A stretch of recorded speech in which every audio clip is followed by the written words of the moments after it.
রাজশাহী, নওগাঁ, নাটোর, চাঁপাই, পাবনা, সিরাজগঞ্জ, বগুড়া, জয়পুরহাট, দিনাজপুর, ঠাকুরগাঁও, পঞ্চগড়, রংপুর, কুড়িগ্রাম, গাইবান্ধা, লালমনিরহাট, নীলফামারী, কুষ্টিয়া, মেহেরপুর, চুয়াডাঙ্গা, যশোর, ঝিনাইদহ, নড়াইল, মাগুরা, ফরিদপুর, রাজবাড়ী, শরীয়তপুর, মাদারীপুর, গোপালগঞ্জ, খুলনা, সাতক্ষীরা, বাগেরহাট, বরিশাল, ঝাড়খণ্ড, বরগুনা, পিরোজপুর, ভোলা, পটুয়াখালী, ঢাকা, নারায়ণগঞ্জ, মানিকগঞ্জ, মুন্সিগঞ্জ, নরসিংদী, জামালপুর, টাঙ্গাইল, শেরপুর, কিশোরগঞ্জ, নেত্রকোনা, সিলেট, সুনামগঞ্জ, হবিগঞ্জ, মৌলভীবাজার, কুমিল্লা, ব্রাহ্মণবাড়িয়া, চাঁদপুর, নোয়াখালী, ফেনী, লক্ষ্মীপুর, চট্টগ্রাম, কক্সবাজার, রাঙ্গামাটি, খাগড়াছড়ি, বান্দরবান। আপনাকে স্বাগত জানাচ্ছি বার্তা 24 এর পক্ষ থেকে। কেমন আছেন আপনি?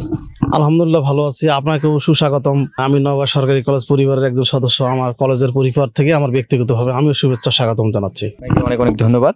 আমরা যতদূর জানতে পেরেছি আসলে আপনি সম্ভবত কয়েক সেকেন্ডে 64টি জেলার নাম বলতে পারেন। আসলে এটি কিভাবে আয়ত্ত করলেন? আমি আসলে স্টুডেন্ট লাইফে পড়াশোনা করাকালীন বাংলাদেশের ম্যাপ নিয়ে এবং বাংলাদেশ নিয়ে আমার একটা স্পেশাল ধারণা ছিল যে গোটা বাংলাদেশটাকে আমি ঘরের মধ্যে বসে থেকে আসলে হৃদয় দৃষ্টিতে দেখবো, দিব্য দৃষ্টিতে না দেখে হৃদয় দৃষ্টিতে দেখবো। তো সেই দৃষ্টি থেকে বাংলাদেশের ম্যাপটা আয়ত্ত করার প্রেক্ষিতে আমি বাংলাদেশের নামগুলোকে আসলে ডিস্ট্রিক্টের নামগুলো সহজে আমার হৃদয় পটে ভেসে ওঠে। রাজশাহী, নওগাঁ, নাটোর, চাঁপাই, পাবনা, সিরাজগঞ্জ, বগুড়া, জয়পুরহাট, দিনাজপুর, ঠাকুরগাঁও, পঞ্চগড়, রংপুর, কুড়িগ্রাম, গাইবান্ধা, লালমনিরহাট, নীলফামারী, কুষ্টিয়া, মেহেরপুর, চুয়াডাঙ্গা, যশোর, ঝিনাইদহ, নড়াইল, মাগুরা, ফরিদপুর, রাজবাড়ী, শরীয়তপুর, মাদারীপুর, গোপালগঞ্জ, খুলনা, সাতক্ষীরা, বাগেরহাট, বরিশাল, ঝাড়খণ্ড, বরগুনা, পিরোজপুর, ভোলা, পটুয়াখালী, ঢাকা, নারায়ণগঞ্জ, মানিকগঞ্জ, মুন্সিগঞ্জ, নরসিংদী, জামালপুর, টাঙ্গাইল, শেরপুর, কিশোরগঞ্জ, নেত্রকোনা, সিলেট, সুনামগঞ্জ, হবিগঞ্জ, মৌলভীবাজার, কুমিল্লা, ব্রাহ্মণবাড়িয়া, চাঁদপুর, নোয়াখালী, ফেনী, লক্ষ্মীপুর, চট্টগ্রাম, কক্সবাজার, রাঙ্গামাটি, খাগড়াছড়ি, বান্দরবান।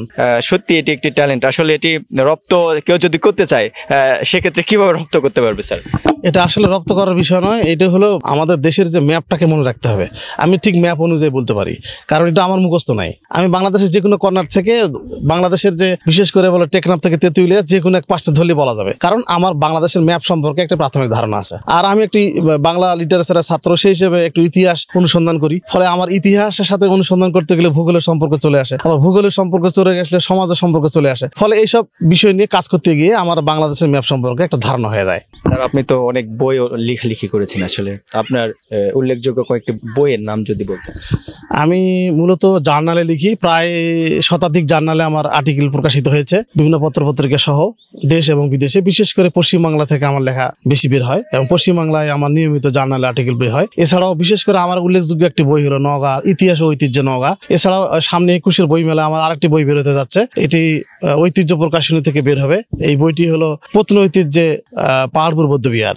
এরপরে বিচিত্র অনুষঙ্গ রবীন্দ্রনাথ, সৃষ্টি সম্ভারে নজরুল, এইভাবে আমার প্রবন্ধ বিচিত্র, এইভাবে আমার বেশ কিছু বই প্রকাশ হয়ে গেছে এবং প্রকাশ হতে যাচ্ছে। সেই সঙ্গে আমার সম্পাদিত গ্রন্থে প্রায় 10-12টি গ্রন্থে লেখা প্রকাশিত হয়েছে। এবার বই মেলাতেও আমার একটি জার্নালে এবং একটি বই লেখা প্রকাশ হয়েছে আর কি। সত্যি স্যার আপনি শৈল্পিক মানুষ বলতে গেলে। অনেক অনেক স্বাগতম জানাচ্ছি আবারও বার্তা 24 এর পক্ষ থেকে এতক্ষণ ধরে সময় দেওয়ার জন্য স্যার। আপনাকেও ধন্যবাদ এবং আপনাদের সুস্বাগতম।